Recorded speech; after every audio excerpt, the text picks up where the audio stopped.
lëmosha në islam ndahet në dy pjesë. Ajo që quhet sadaka dhe ajo që quhet zakat.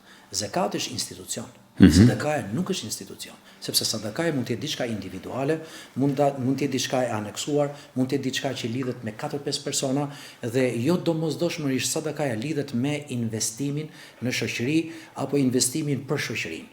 Kurse zakati është institucion i cili, domethënë në kohën e profetit alayhi salam, organizohej në formën më të mirë dhe kishte lidhje me vetë shtetin. Ai kur shkoi në Medinë, formoi shtetin. Kishte një sistem të mirëfillt se si do veprohej me zakatin dhe me institucionet e tjera. Pse zakati është institucion më vete? Është sepse nëpërmjet zakatit që organizohet dhe mblidhet të gjithë në një vend, ku formohet pjesë e buxhetit të shtetit, do luan pastaj politikat fiskale.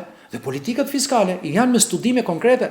Dhe studimet konkrete ne na bëjnë që të dalim domethënë me projekte konkrete. Me projekte konkrete. Pra, kemi nevojë për kaq inxhinier, kemi nevojë për qëllime objektive që realizohen. Kryej çështja.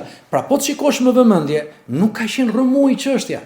Kurse sot muslimanët nuk kanë një përfaqësi të vetme. Përfaqësi të vetme në aspektin, domethënë, politik. Ne kemi përfaqësi vetëm në aspektin administrativ. Pra kemi disa vakëfe që administrohen, mundohemi, domethënë, që të kemi disa të ardhura nga ato vakëfe për shembull dhe të mbulojmë disa probleme që kemi apo disa shërbime që kemi.